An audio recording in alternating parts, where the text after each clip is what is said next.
Sometimes the most magical wildlife encounters happen when you don't find what you're looking for.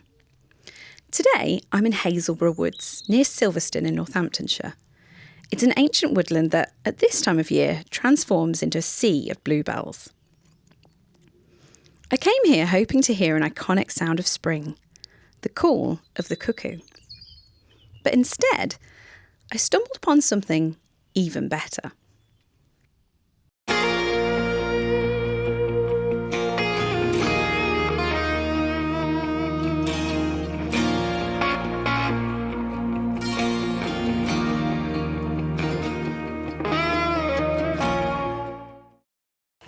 Hazelborough Woods is a fragment of ancient woodland.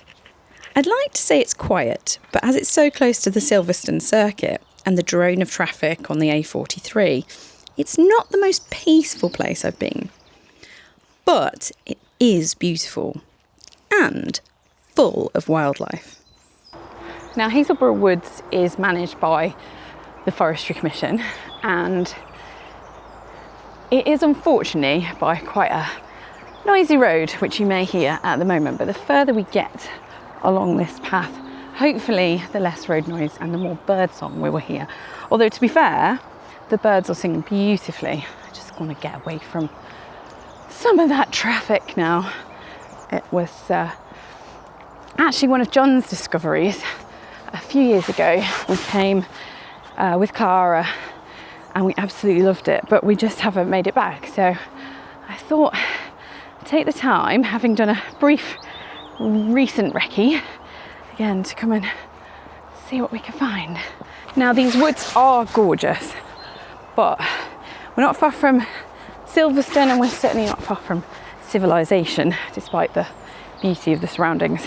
So it is I would say quite a used dog walking area, and unfortunately it would seem that a lot of the people that use it don't clean up after their dogs. So you have to really watch where you are walking. And as you know, I'm often very distracted by, well, all things wild. So it is a bit of a hazard for me, trying not to get my shoes covered in dog poo. Hopefully the further we get from this main track, we'll get away from that problem and further towards some nicer bits. There you go. Compared to my hand, look. Oh, caterpillar under there. Haha, that was a good spot. Taste the nose sometimes. Oh.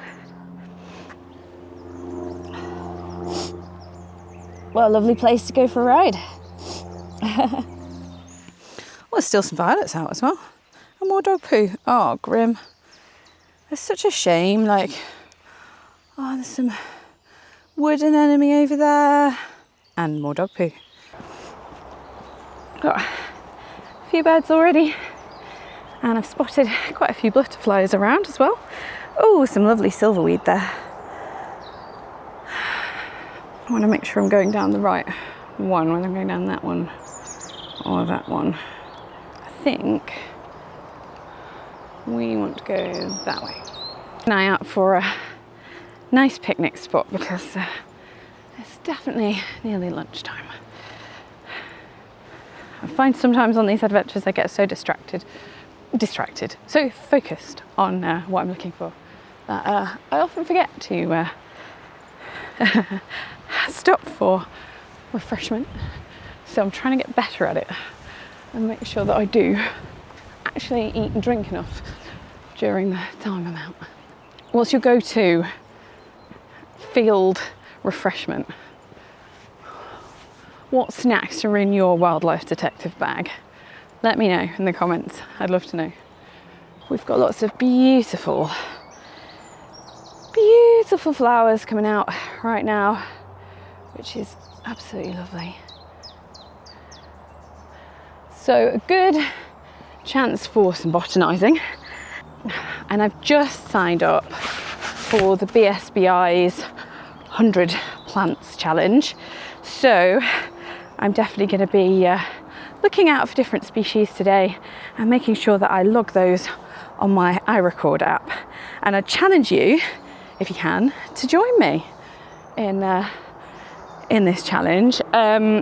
It's a fantastic incentive to get people out and recording, and to get you noticing also some of the amazing plants that we've got around us. So I'll pop the link in the description, and hopefully you might take up the challenge as well, or maybe you already have. Let me know in the comments if you are joining that BSBI 100 plants challenge this year. So I've got a few to add to my list here already. Some lovely silverweed, some nice bugle. There's a lot of lovely little spiders down here as well. Lovely big cuckoo flower there. Oh, it's got some eggs on it. Orange tip butterfly eggs on it. Lovely. These ones have gone to seed now.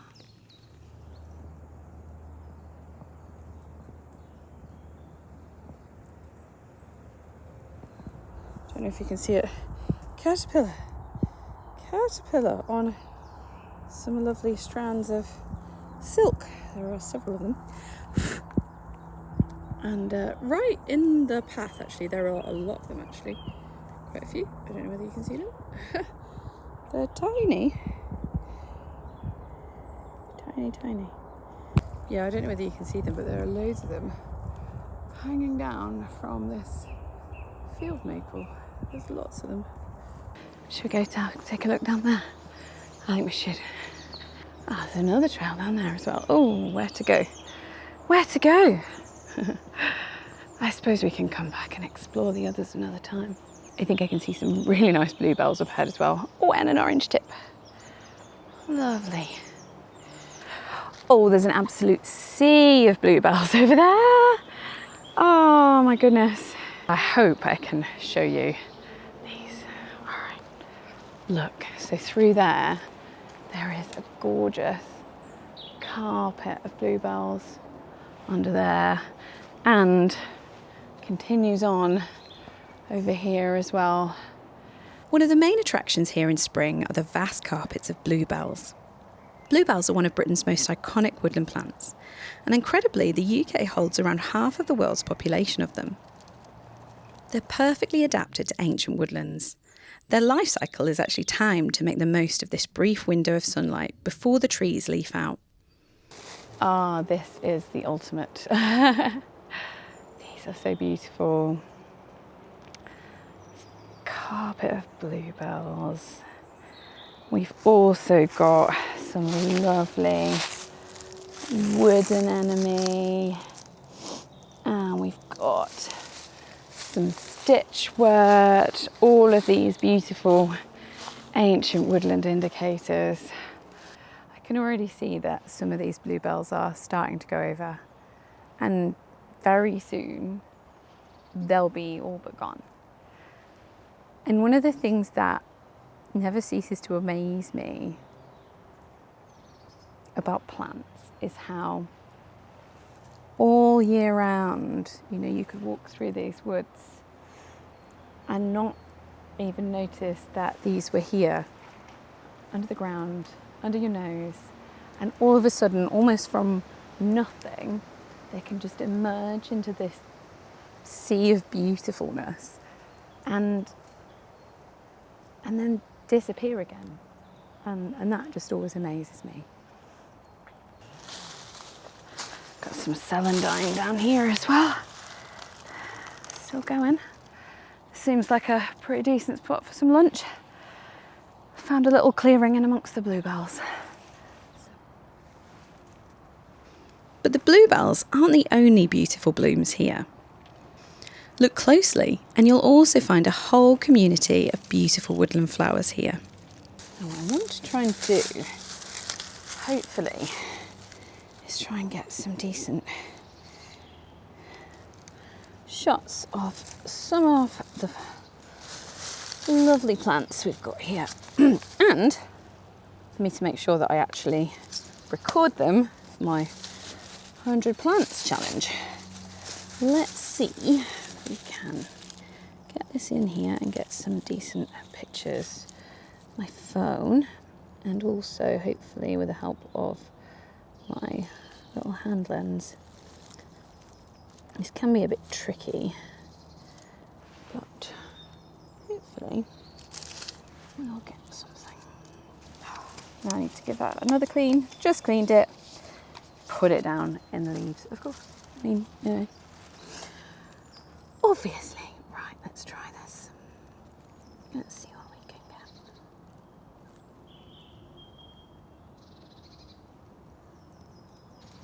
And there's our beautiful lesser celandine.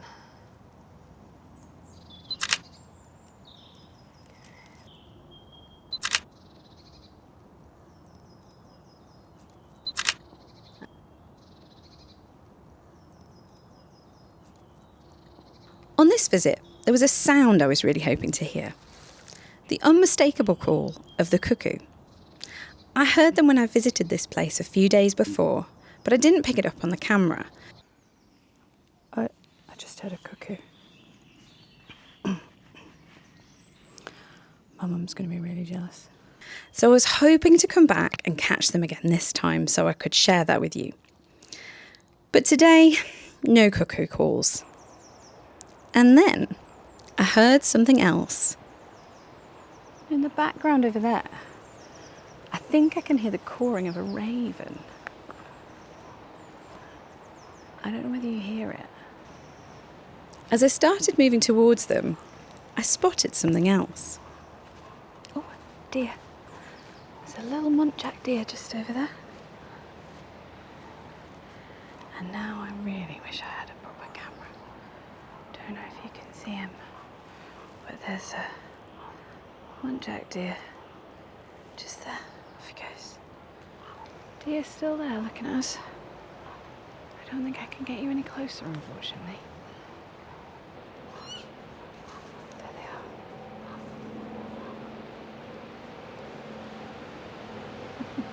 they are. Well, that was cool. Once the deer were out of sight, I continued on, following my ears to where the ravens were.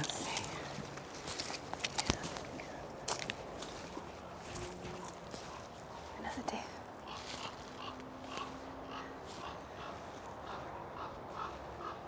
There they are. There they are.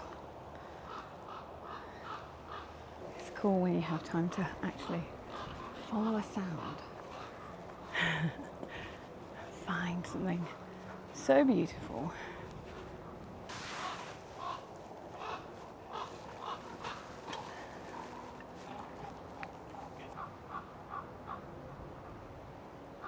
Yeah, kites flying over. Ravens cawing all the way up there.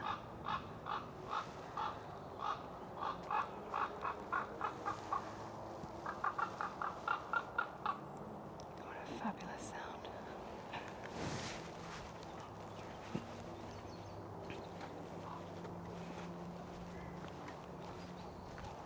There are several terms to describe a group of ravens, and the one most used is an unkindness. But the collective noun I prefer for them is a conspiracy of ravens. This one makes me think of their intelligence and social behaviour, because these birds are curious, social, and incredibly smart. They're known for problem solving, play behaviour, and even forming long-term pair bonds. Plus, I just love the idea of them all plotting away up there together. I'd love to know what they're actually saying. That'd be cool, wouldn't it?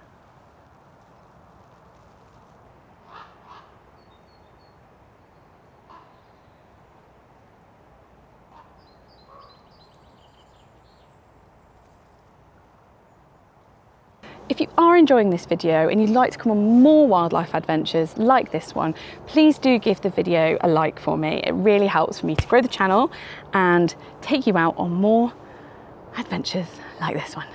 Let's get back to it. It was so cool to see and hear those ravens. And it just made me think that that's definitely the kind of experience that I want to have when I'm going out on my wildlife investigations. And it's a perfect example, I think, of not getting caught in the trap that I did get caught in very briefly a little while ago, which was I actually went out looking for a certain thing. I went out looking for a particular species, and I was really disappointed that I didn't find it. And today I came out with a small hope of hearing a cuckoo, because last time I was here I heard one and I didn't pick it up on my microphones very well, so I was hoping maybe I might be able to get some sound of it so I could share it with you.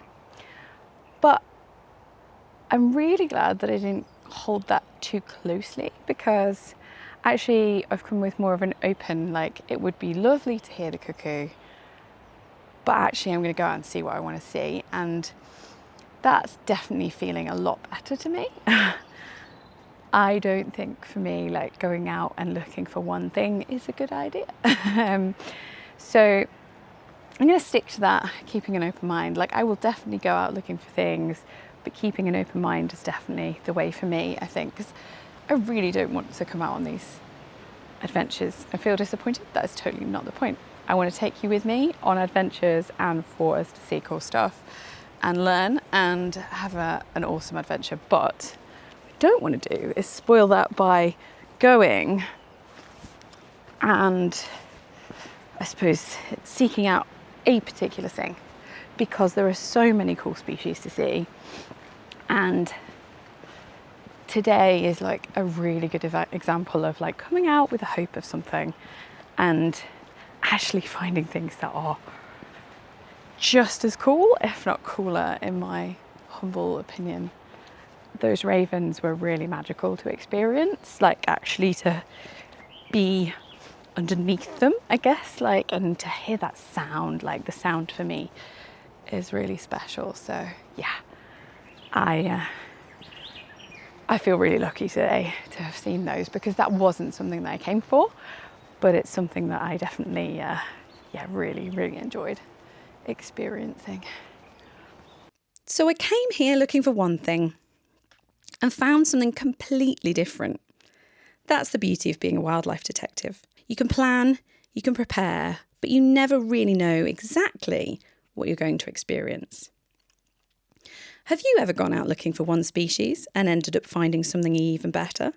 Let me know in the comments. I'd love to know.